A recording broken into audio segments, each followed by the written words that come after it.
So there's going to be a lot to cover on this video. Let's quickly jump into methodology, what you'll see on screen, and what happens with the previous tier list. Think of this video as a potential buying guide if you're on the market for a new telescopic controller, or you just like to get the general gist of where the market is going. That's going to be the perfect video for that. Like any market, it is always dynamic. New things arrive, things are no longer available, there's competition bringing out new products. Why am I saying this? A product that got a certain score before could see its score change, but I'll always explain the thought process behind where and why. That video is still going to be available. If there are certain controllers you'd like to see, or you'd like to see what my opinion was, then it will be in the description below. On screen, you're going to see 5 different stats: sticks, D-pad, ergonomics, feature, and value. Sticks is going to be just the overall quality of your sticks, the tech behind the sticks that is being used, probably more for people playing shooters, so Call of Duty Mobile, Call of Duty Warzone, Star Wars Hunters, like these types of games. D-pad is definitely more for people that play a lot of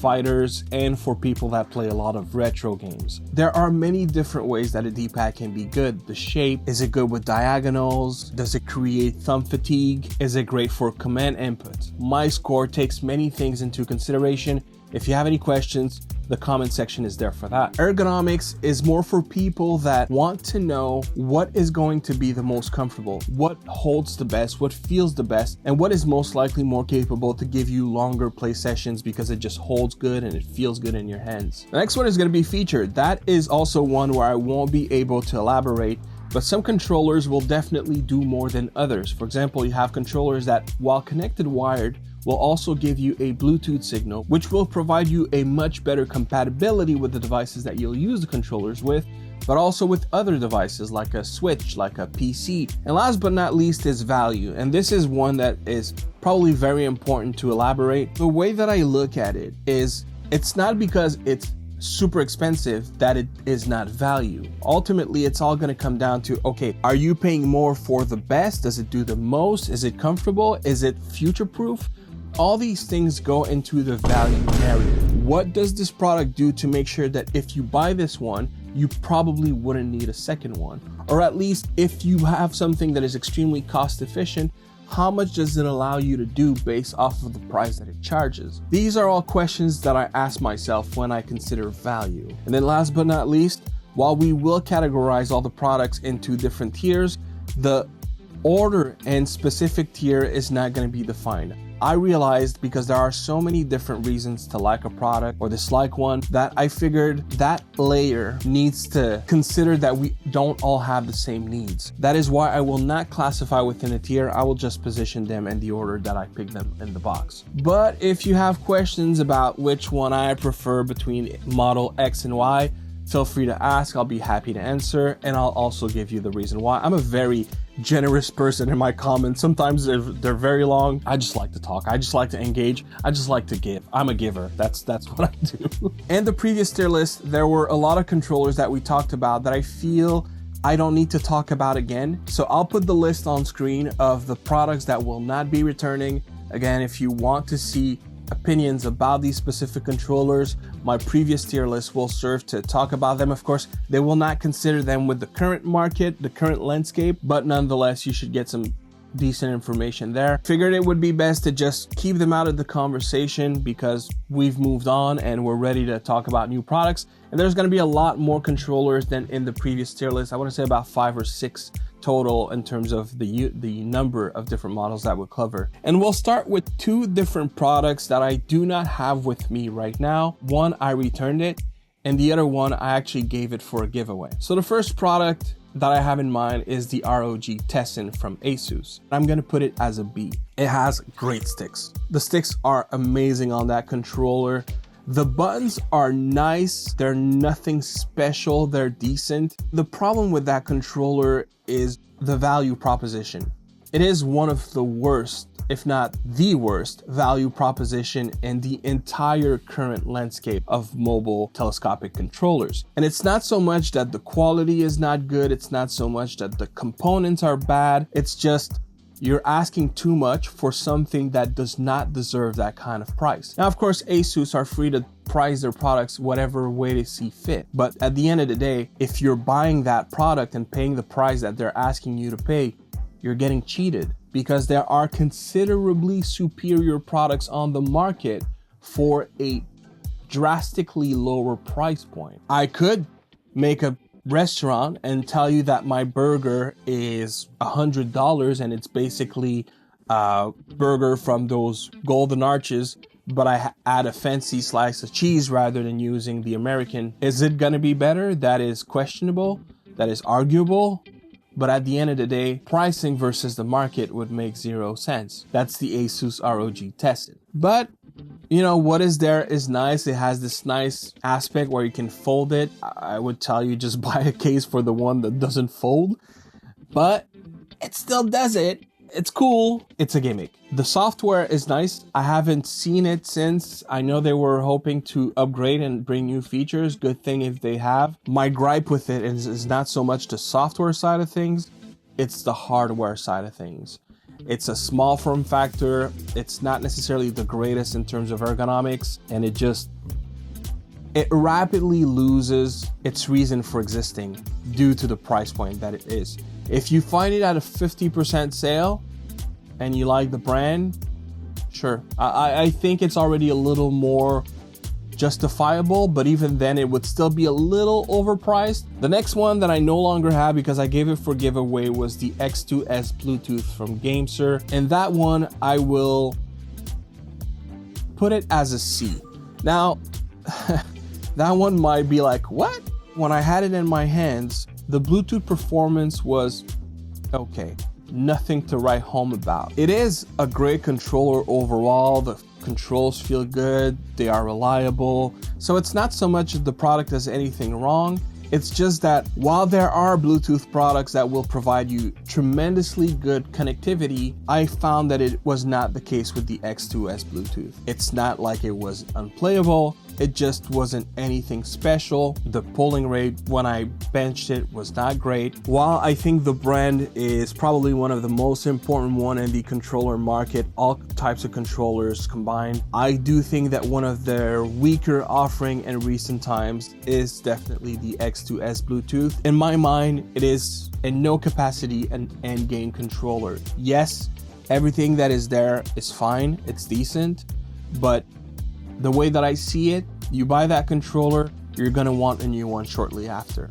That's kind of how I feel. It looks gorgeous. The color scheme, I almost bought a new one just because I love the color scheme. So if you like to collect them, or if you like to have a nice option that is not your end game, not your main option on the night table next to your bed kind of thing, then yeah, I think it warrants the purchase. I would think that this is something that deserves to be paid less, especially because right now you have on the market a lot of options that do cost less and provide an as good, if not better experience. All right, so now let's start with the ones that I physically have with me. That's gonna be easier for the editing. Yay. Ooh, we're starting strong. We're starting really, really strong. Abxylute S9. Now, this is an engineering unit. They were on their Kickstarter. You can still get it in demand, by the way. So if you see this video and you will be interested in picking one up after this, hurry up, get the link in my description and pick one up on Kickstarter, because you're gonna pay less than if you were to purchase at a retail price, which should be happening very shortly. That controller is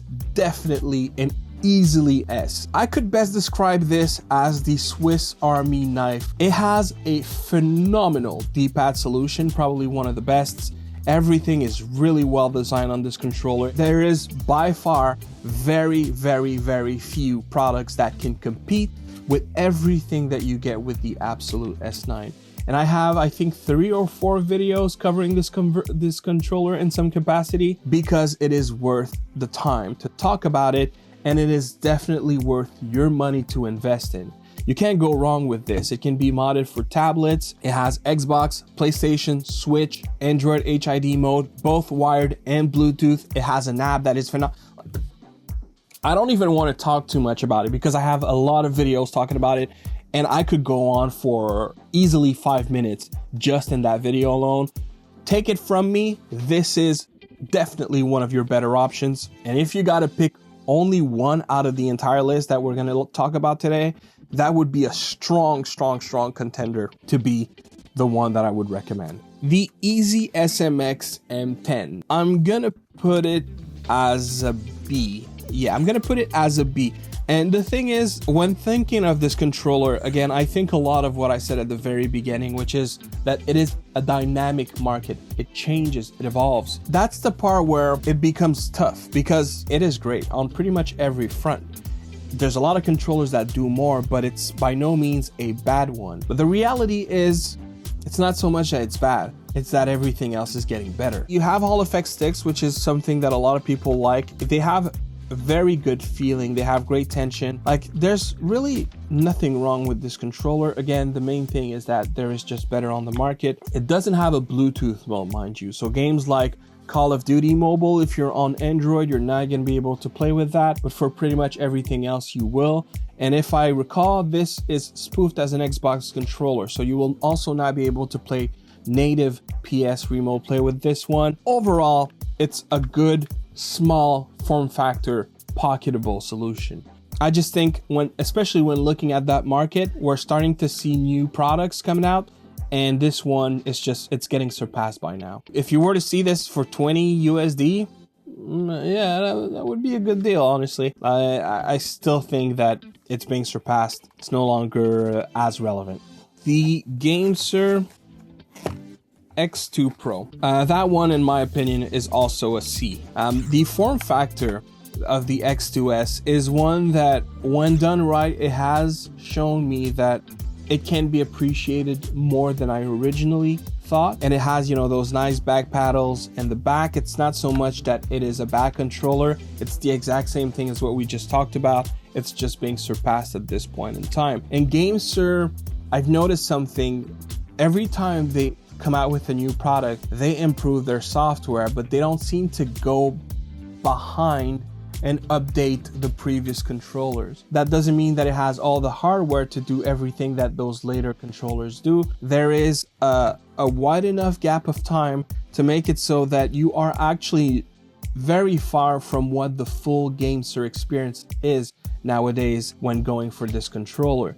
Overall, it's a great solution, just one that, again, is heavily surpassed with the current market. That is despite having a lot of things that we expect from GameSir. I don't find the D-pad to be exceptional, but there's a lot of things that can be appreciated with this product. At the price point that it is, that's another thing. It wouldn't make sense to buy this today. I think a lot of people might still buy it just because it is licensed by Microsoft, and they are in the Xbox ecosystem, so they don't think twice. They think, okay, that's the one I need to get because it's going to work with xCloud.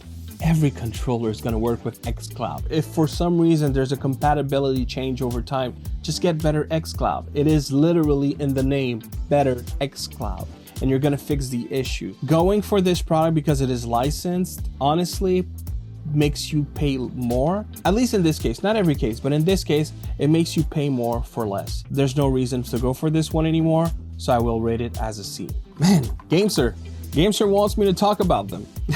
The X2s, I think it still stands to be a B. Because this one is not licensed, it is very common that you will find it for less than what we just talked about, but literally this is a better product. The one difference is it doesn't have those extra 2 buttons, which I prefer to have them, but ultimately everything you get for not having them is more than worth the sacrifice. You have multiple modes on this controller. You have better software support, although that won't work on iOS when it comes to software. You have better sticks overall. You also have the USB-C connector to the left, so if you want to play with a folding phone, that is one of the better controllers to play with a folding phone, because the larger portion of your phone is going to be over the controller and not under like it is with most telescopic controllers. You can also easily stretch it for something wider, so you know this one does get loose, so you probably don't want to put your 13-inch iPad like I have done. So, I mean, it's gonna work just fine. It has analog triggers. It doesn't have a great D-pad. GameSir and D-pads is they don't work for me most of the time. It's probably, oh, and by the way, this one spoofs as a PlayStation controller, so you will have support for native remote play app.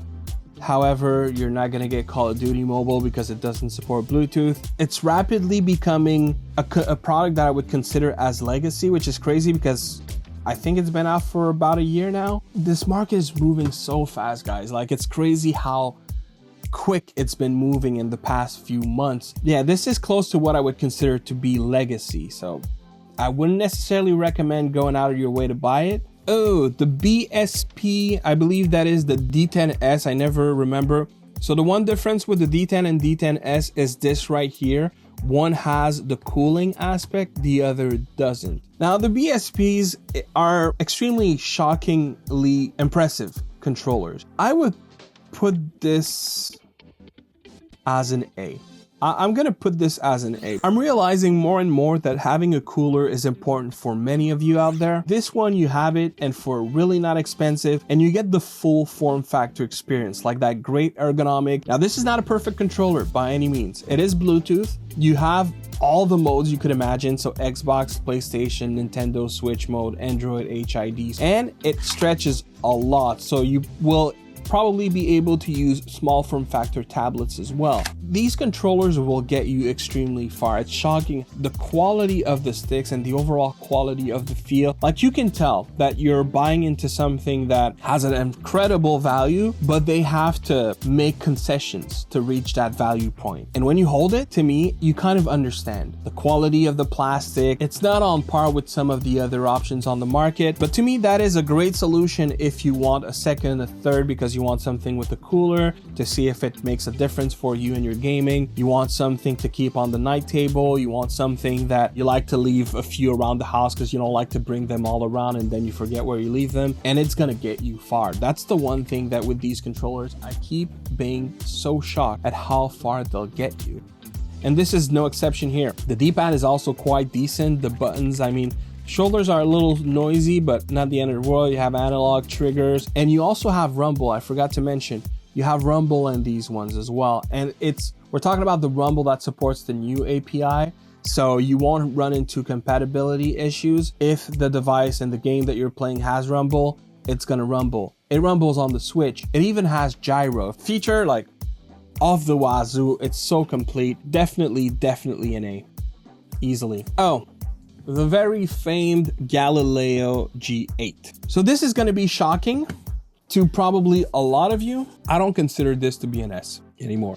In fact, I'm going to go A, but it's getting dangerously close to being a B. Now, the ergonomics, phenomenal. The Galileo line from GameSir is completely taking the world by storm. I said it then, I say it now, it continues to do so for many reasons that are completely valuable. It doesn't have Bluetooth, it doesn't have rumble, doesn't have gyro. This is a controller that is rapidly getting surpassed. In the grand scheme of things, it's still an extremely relevant controller by today's standard. And there are people that will not be interested in going Bluetooth. The truth is, the fact that the Abxylute S9 exists, again, I'm still debating. Do I go B? Nah, I can't go B. It's so close to being a B. The Galileo G8, I mean, there's a lot of videos out there. I have 2 videos talking about it at least. It was also featured in my previous tier list.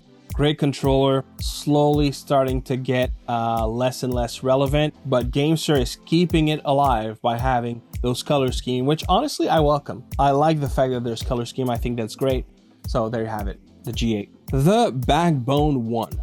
This is a C, easily, and that is a perfect example of a controller that is victim to what the market is. And it frustrates me that Backbone hasn't released a new model, and apparently it's happening. I got some insider information, which respectfully for the brand I will not be sharing. There's something in the works, that I know for sure. The question is when, but the reality is the Backbone is by no standard a great controller in the current market. It was. When that released, if I was making videos then and I would have made a tier list, that would have been an S. But not anymore. This is a C now for sure. It's so expensive, and the quality of the components are not bad. I'll give him that. The software is decent, but the price proposition is absurd. It is absurd. Completely. Did I say absurd? It is. And it's a small form factor. The sticks are not great. That controller is surpassed. I understand why people are still buying it. I hope they're done doing that, you know, recoloring scheme and trying to get people to spend for the limited editions, because the reality is you are best to avoid that controller. Chances are you have it and you don't use it anymore. A lot of people are telling me constantly in the comments, oh, backbone, man. I totally get why. You don't have to convince me. It's not great nowadays. In fact, that might be the last time I talk about this controller, because there's nothing else for me to say about this.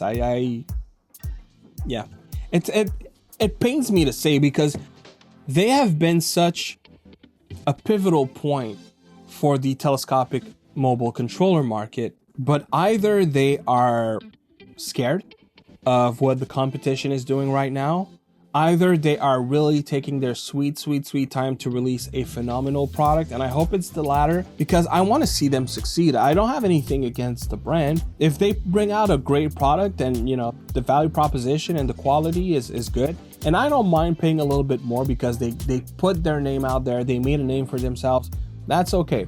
You've gained that notoriety and you want to use it, no problems there. But they really need to be putting out something. Like, it's to me, they're becoming the laughingstock. And yeah, a lot of people don't see that because a lot of people don't care. They just get in the market, get what they need, and these are perfect at pumping marketing. They're really good at that. So they're gonna buy that, they're not gonna think twice, they're gonna be like, oh yeah, that's a great controller. But the reality is not. Anyone that knows a little bit about this market knows that backbone is now a laughingstock. And I get that you might be sentimental about it because you've paid the price and you're like, man, no, they're not the laughingstock at all. But I assure you, if that's what you think, and I don't mean to insult viewers, you are putting emotions on the price that you spent.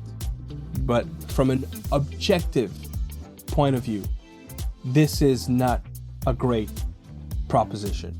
Not anymore. The EasySMX M05. I think I put it as an S before. I'm gonna put it as an A now. I'm tempted to leave it as an S if I'm being honest. Like, you have the back paddles, you have analog triggers. It feels really, really good. You have a nice protruding USB-C, so very compatible with cases as well. You have Bluetooth, you have multiple modes. It's extremely rich, and you also have an amazing software to pair it with. There's really very little wrong with this controller. The D-pad is actually decent. Yeah, I'm gonna put it in A now because the market is so aggressive, but it's almost to the point that it's an S. It's getting knocked just by one, but not by a full point, if I'm being honest. It's still, by today's standard, a great proposition. The price that I often see it as is great. You can't really go wrong. You're gonna have the full compatibility when talking about phones, but you can't mod it. So in terms of features, there are a few options that do better nowadays. It doesn't have Switch support. Now, of course,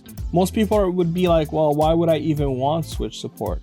The reality is that if you put a battery bank in the middle, you can actually actually, let me show you. By putting a battery bank like this,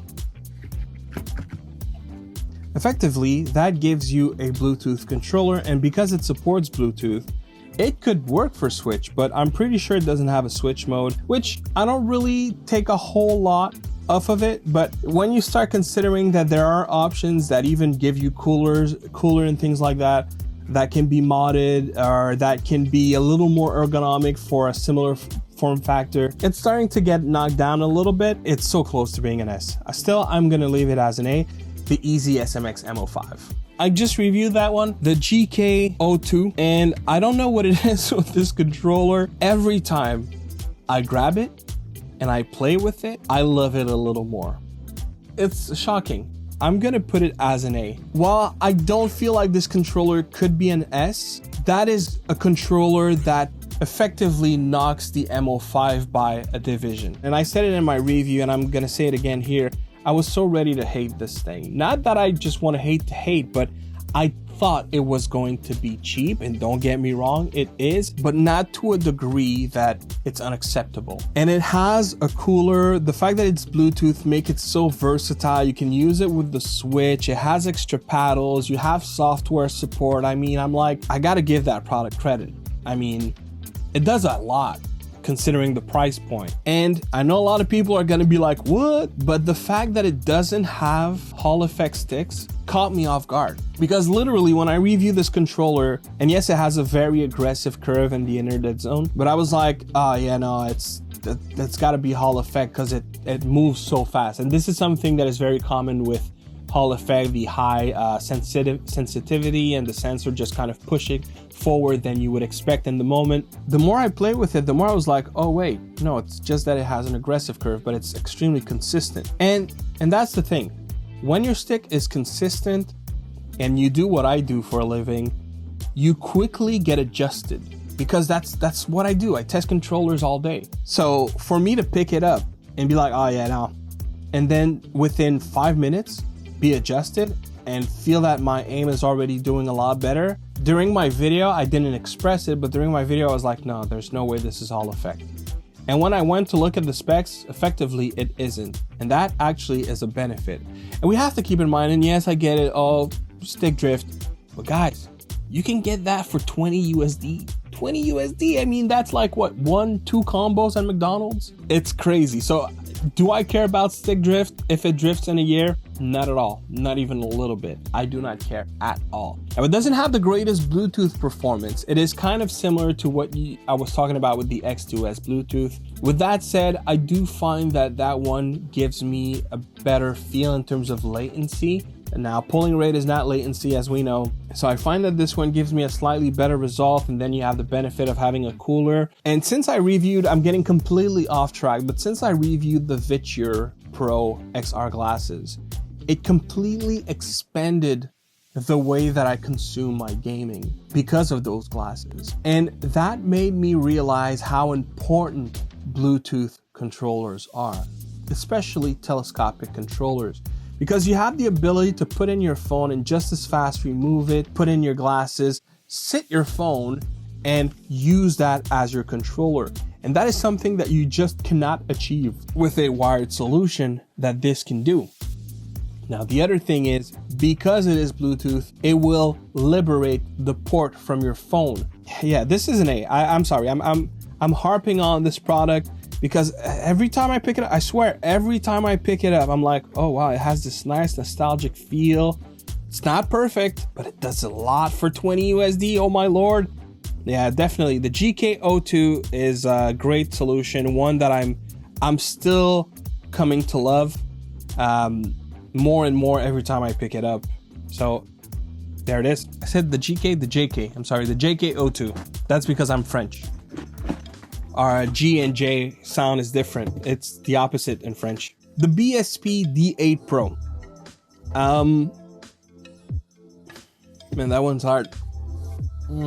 Yeah, I'm gonna put it as an S.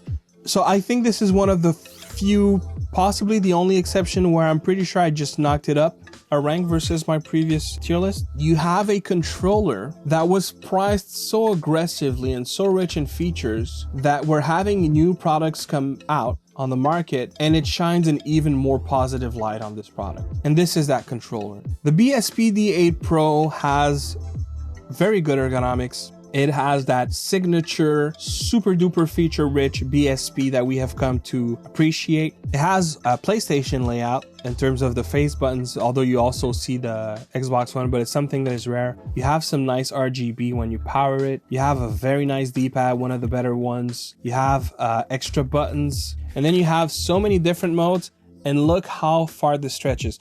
Out of the entire landscape of telescopic controllers, right now, this is the one that stretches the widest without any modding whatsoever.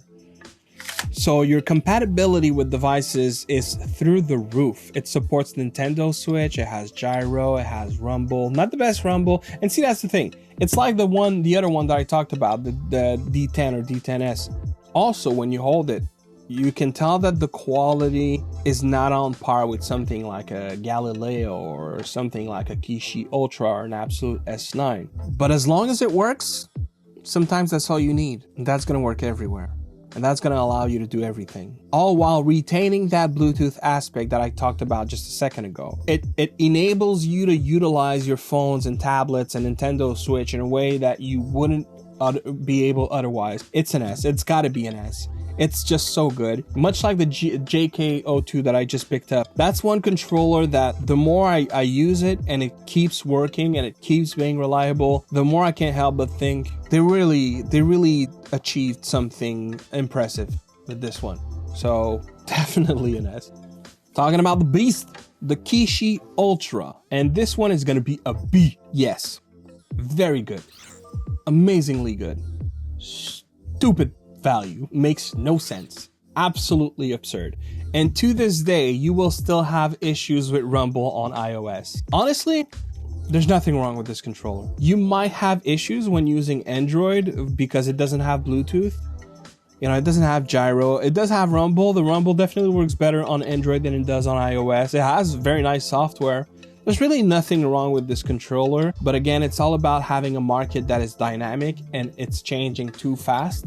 Whereas when it came out, it definitely was an S, and it could still be close to being one because of the quality of the controller overall. But again, anyone that knows the market knows that this is easy to put this one to shame because the asking price is completely out of this world. Now, the good news is, doesn't matter what I say, it's Razer. People are going to buy Razer. They don't care for who I am. I'm just a small pebble. I'm a drop in the ocean when it comes to the reach that this controller has. So it's going to sell regardless. But if for some reason you're watching this video and you're on the fence about this one, let me tell you this. It is by no means a bad controller. I'm not trying to say, oh yeah, it's not good yet. No, it's actually quite good. Not at all worth the price. Maybe at 50% off. Maybe. But in a world where an Abxylute S9, a Galileo G8, a Galileo G8 Plus, EasySMX M15 exists, please don't buy this. Please. Like, no, not good for $150 at least. The BSP-D9, I'm gonna put that one at B. It has a lot of the features that you find on the BSP-D10 and D10S. It has rumble. It doesn't, that one I believe does not have gyro. The D-pad is meh. The buttons, they feel worse on this one for some reason. The analog are symmetrical. If it's important for you, it's probably going to be one of the better options because it's one of the very few on the telescopic market that will give you that symmetrical shape. It does feel like a PlayStation controller, like a PlayStation Portal. It does stretch quite wide like the other ones that I showed you. It's definitely a B that would be closer to an A with this one, but still I think a B makes it more relevant because it's not necessarily that much cheaper than the other ones that you saw. You're kind of going with this one because you want a specific aesthetic or you want a specific ergonomic, which is probably the best out of the three when it comes to ergonomics, but the other two are not so bad in ergonomics that it puts that one that far ahead. For what it has over the other ones, it loses a lot as well. You know, you don't have the cooler, it doesn't stretch as wide, the buttons are not as quality. A controller that I'm very happy to own and that I still use from time to time. I still think it's extremely relevant. I also think that the market is rapidly making it so that this one is not irrelevant. It's not getting close to legacy, but it's getting niched. That's the issue with this one. A lot of what makes it great is the fact that it gives an option to a niche subset of potential buyers because they want that layout. That's probably the strongest aspect to it. And I don't think it's an aspect that should affect the score as much as some other things that this one doesn't do as well. But in terms of compatibility, it's really good. There's a lot that you can achieve with it. You can play with the Switch, you have rumble, you know, so you're not missing out much. The X3 Pro, oh, that one is hard. Oh man, that one is hard. I'm gonna put that one as an A. Man, that's hard. I was extremely hesitant. It's very close to being a B, and I just discovered something I didn't realize was a thing. Before we talk about this controller, there's something I realized with GameSir, specifically GameSir products. A lot of the recent models have a hidden mode, and that hidden mode is either the capture button with the leftmost face button or the home button with the leftmost face button. And I did 2 videos about this controller, and I didn't talk about it because before now I didn't realize that was a thing, and it has the hidden Xbox mode. The Galileo G8 Plus has the hidden Xbox mode. Some of their wireless controllers, the Tarantula, has the hidden Xbox modes. I'm pretty sure the X2s Bluetooth has it as well. The X4 Aileron. A lot of these controllers, they now use a Bluetooth antenna to update your software on the GameSir app, which allows you to change on iOS or on Android. And this is the case here. And every controllers that have that feature, I noticed they have that hidden Xbox mode. And I had never tried it here, and I tried it now, and it works. Which means that you can effectively use this controller wireless if you have a GameSir dongle. The same one that comes included with your Tarantula, or that you can buy separate. That gives this controller more capabilities than I originally realized. And it also has things that no other GameSir products on the market do, and very few controllers do on the market right now, on the telescopic mobile controller market that is, which is that you can redirect your gyro to your sticks. That is a very neat feature, and their implementation for this controller is actually decent. It has one of the better D-pads of GameSir. Now, some things that it has that people don't like is you don't have the analog triggers. The cooler doesn't have any flexibility. But I will say this cooler is better than any other cooler I tested so far on the telescopic market. I ended up cutting that portion from the JK02 video because originally I was talking about this and I thought, you know what, let me keep that video about that product and not talk about the X3 Pro. But this cooler is, I don't know what it is.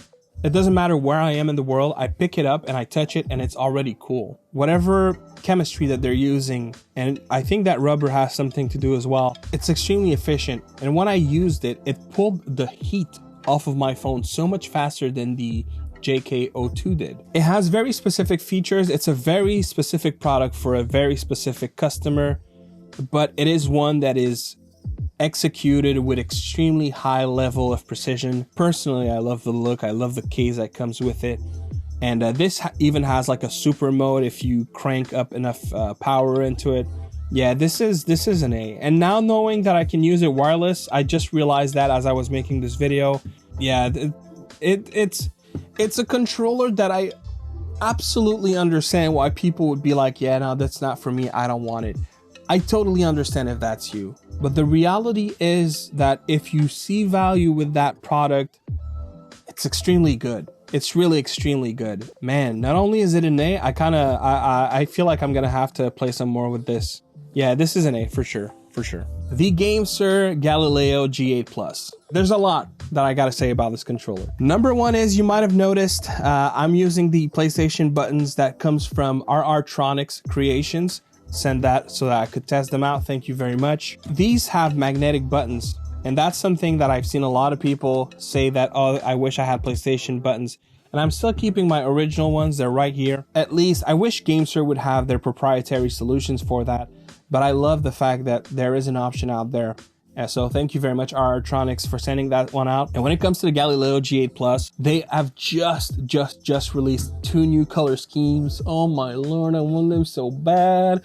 GameSir, please, let's talk. Because, okay, originally RRtronics sent me that, which is an extender to have your G8 Plus compatible with the tablet. And if you don't know, that one is easily moddable, like this. So I was not gonna install this, but now that I've seen the new color schemes of the G8 Plus, I think I'm gonna be installing it at some point because I want to get the new ones too. If I would have made that tier list a month ago, I would have created a completely different tier for this one, and that would effectively been the very first S Plus controller on my tier list. But as I said at the beginning, it is a dynamic market, so I'm not gonna do that. It's so close. It's so close. Now, I realize for S Plus to exist, everything should be perfect. You're not really missing out much with this controller. So it's easier to talk about why I'm not making it S Plus. So one, the D-pad, and the other reason is the software. Now, the software, believe it or not, is great. It has that secret Xbox mode that I referred to, which, by the way, I'm pretty sure that that mode is secret because they have a licensing agreement with Microsoft. So I think there's got to be something there. I don't think it's out of fluke that this control, any of GameSir controllers, don't have a wireless Bluetooth Xbox mode. It has got to be something to do with licensing. Just putting it out there. When I say software, I've mentioned the X3 Pro and the way that you can redirect your gyro to your right stick and left stick. And I don't understand why, but GameSir has not brought that option to the G8 Plus.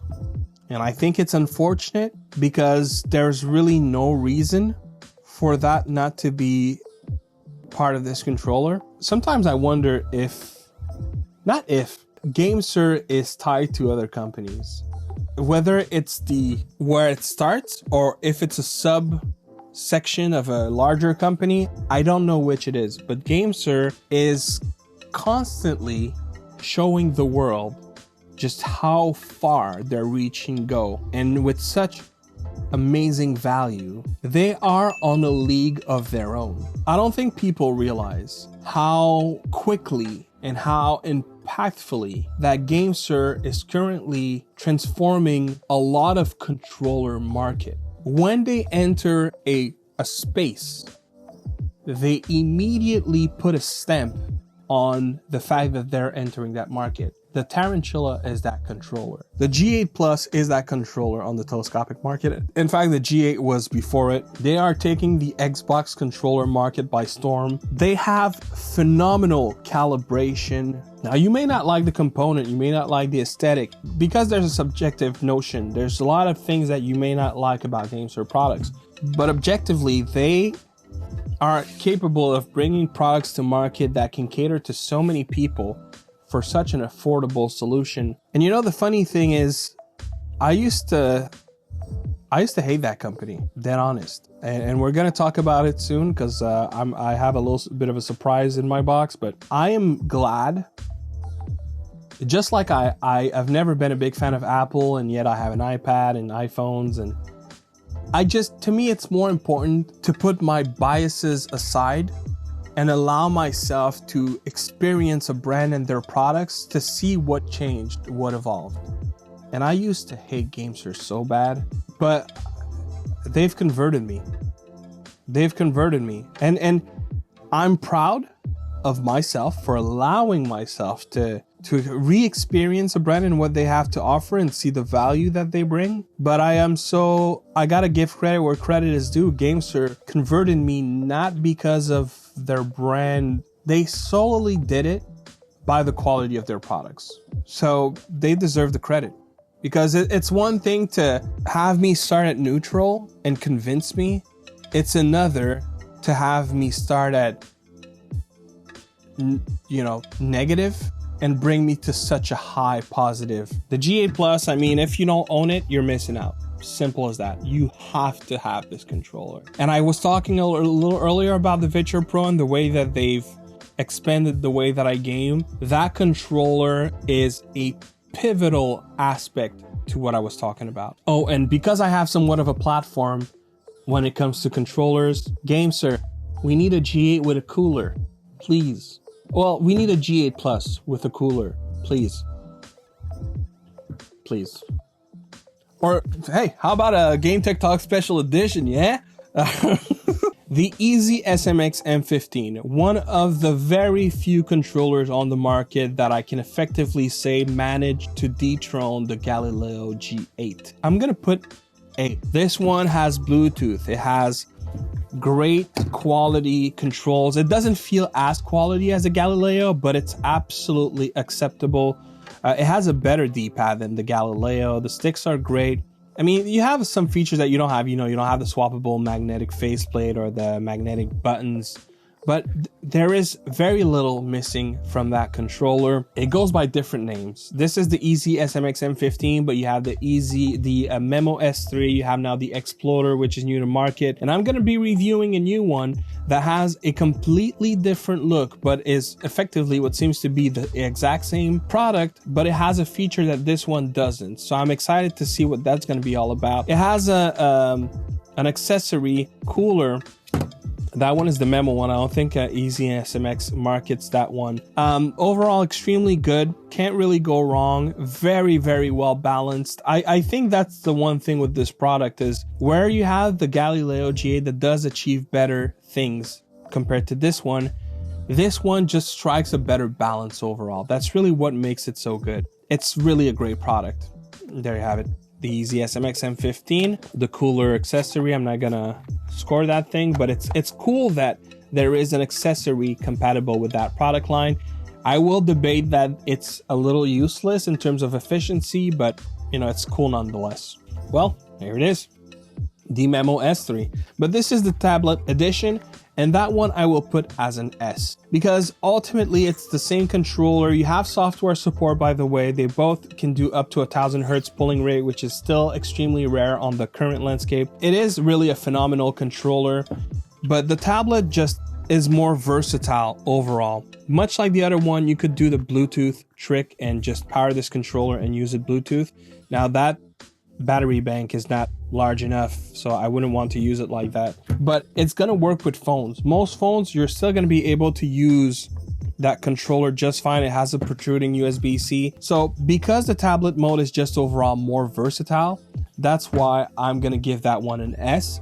Because honestly, if you're looking to buy something and potentially only buy one and not have to worry too much for the next year and just let the market evolve and then buy something different, that's definitely the controller that will get you there. Like, this is future-proof enough as it is right now that you can buy this and not have to have any concerns until the next year and see what else is in store. It'll get you far, it'll get you places. You're not really gimping out too much in terms of quality. You are definitely getting a lot of features. And for the few features that you don't have, like battery and full Bluetooth capability, you have solutions like what I just showed you by putting a battery bank. So it can even be expanded in terms of versatility. You can put the cooler there. It's not the cooler of the X3 Pro, of the JK02 or the BSP-D10S or D10, but it's still a solution that can help mitigate throttling and just Memo S3 Tablet Edition, in my opinion, just manages to edge out the EasySMX M15 just enough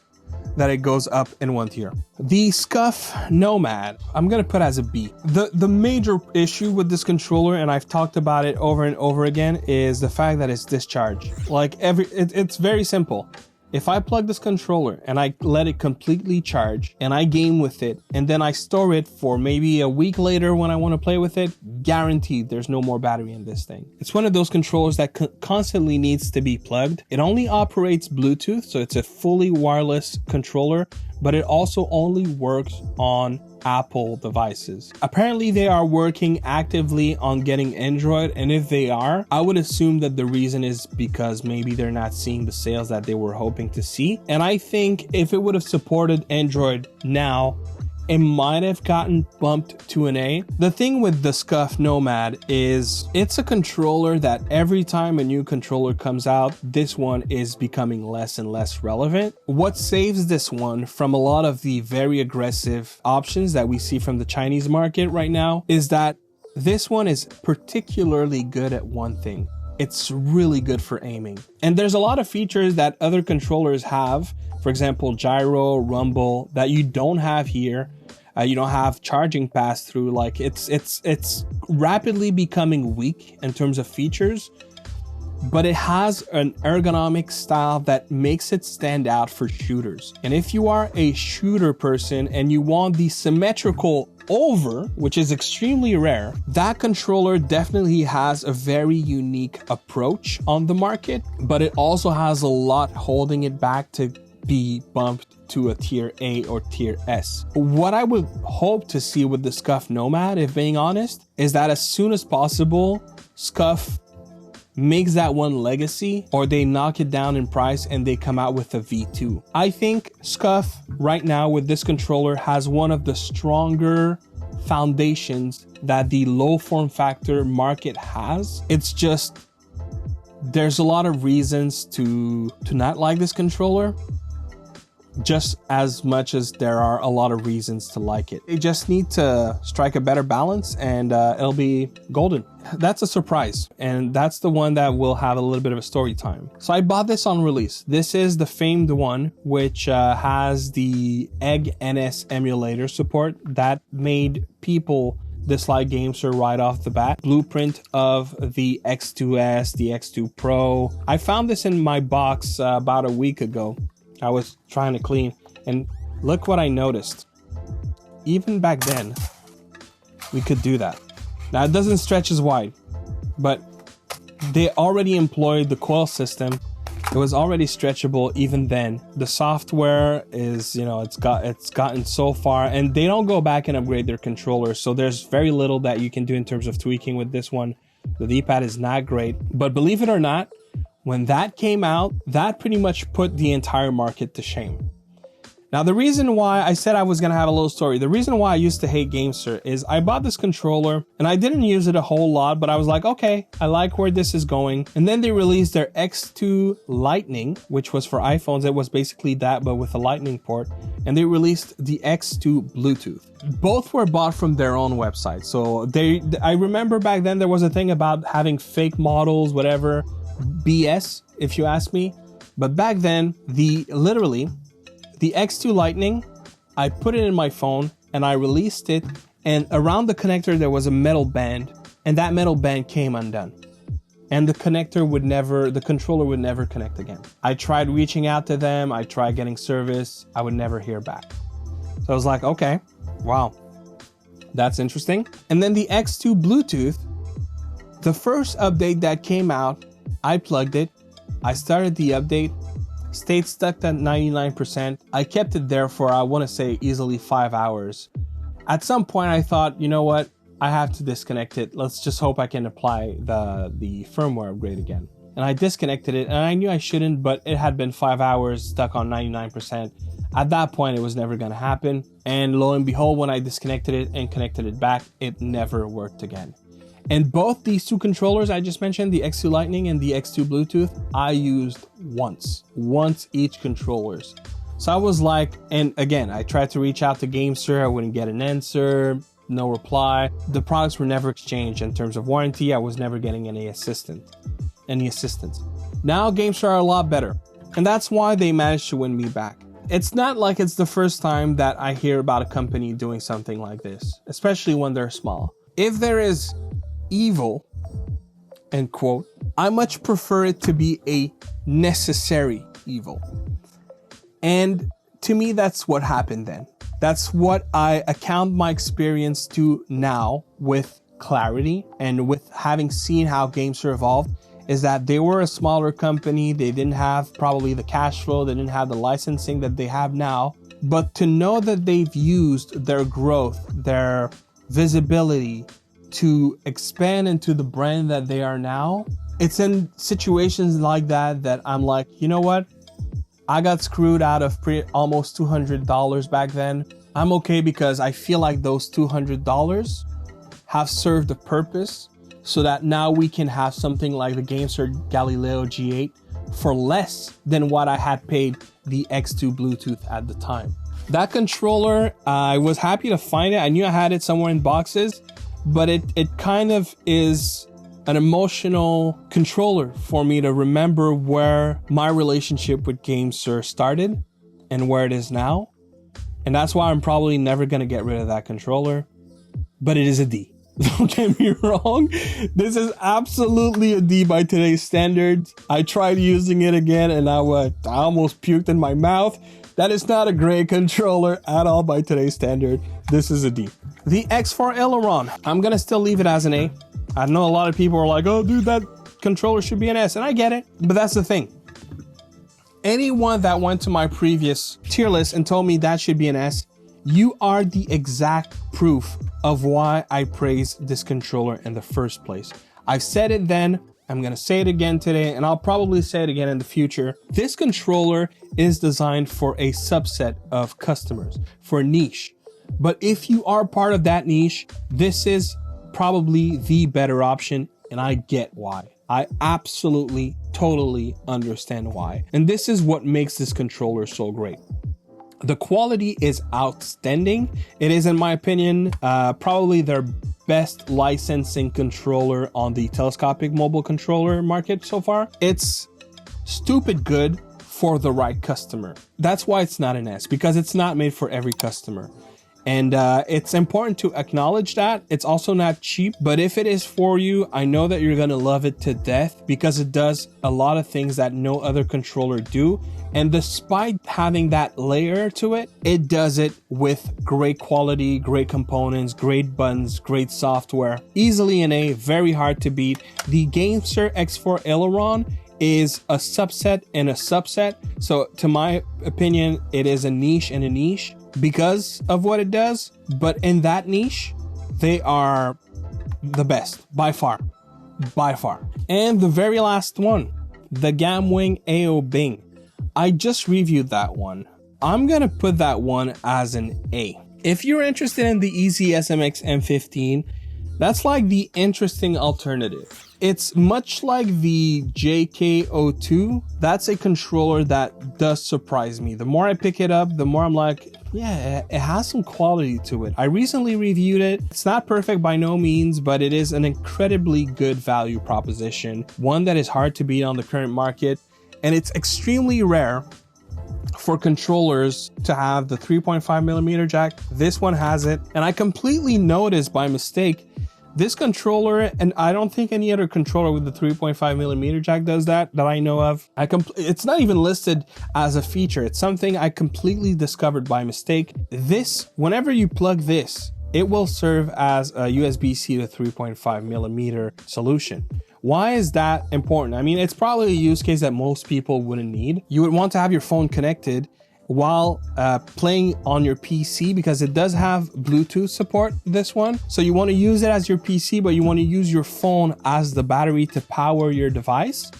You can still get audio coming out of your phone and not the one from the PC. So it really is a unique feature that I don't know why people would need it, but I haven't seen any other controllers do that. And after realizing that this was a thing, I did go back and test a couple ones. The G8 does not do that. The Abxylute S9 does not do that. This is something I don't believe other controllers, to my knowledge, do. And again, it's that one feature that I don't understand why people would need, but it's kind of cool. But past that, I mean, it has bigger sticks, which is definitely a welcome addition for a lot of people. You have Bluetooth support, you have different modes. You also have the air holes, which, while it's not a cooler per se, I know it's something that some people will definitely appreciate because it could potentially prevent some heat issues, some throttling issues. One thing that I dislike with this one that I don't think I talked about during my review, but the LEDs can be quite daunting when playing at night. Yeah, they're a little too strong for my taste. And there you have it, guys. This is the list. So I'll put it on screen so that you can review it. I am comfortable with everything that I've positioned there. There's a few extra special mention that I wanted to talk about, which will probably be featured in the next tier list. ELO or ELO Vagabond, which they have reached out. I'll be having it for review, so make sure to stay tuned if you're interested in seeing a review of that controller. They are really targeting the esport market. It definitely seems to have less features than some of the recent options, which is not necessarily a bad thing if they can really bring it for the esport gamers out there. So I'm excited to see what that is all about. The BSP N01. BSP had said apparently on Douyin, which is the Chinese TikTok, that they were done with the D line. And I guess the N01 is their first product that they're bringing to market, which I have ordered. I should be reviewing it shortly as well. I'm excited to see what kind of changes they bring with that one, but it seems again to have that signature BSP, extremely feature rich.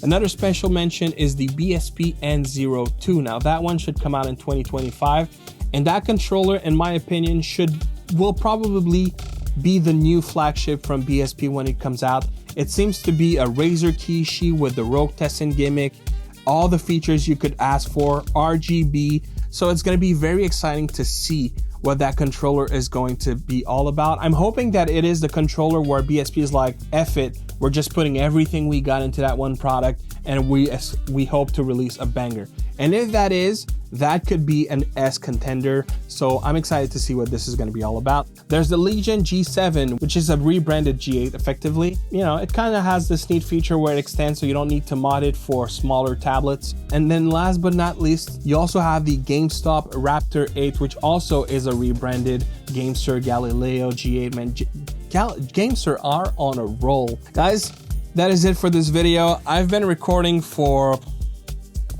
an hour and a half. I'm gonna have a lot of work to do with the editing. Did you manage to stick all the way to the end? If you have, thank you so very much. Please consider doing the YouTube things, and I want to do this again. It's already confirmed that I'm gonna do this again. I'm hoping to do one every 3 to 4 months. So between then and now, there's gonna be a lot more products to talk about, and rest assured that I'll be here to talk about them.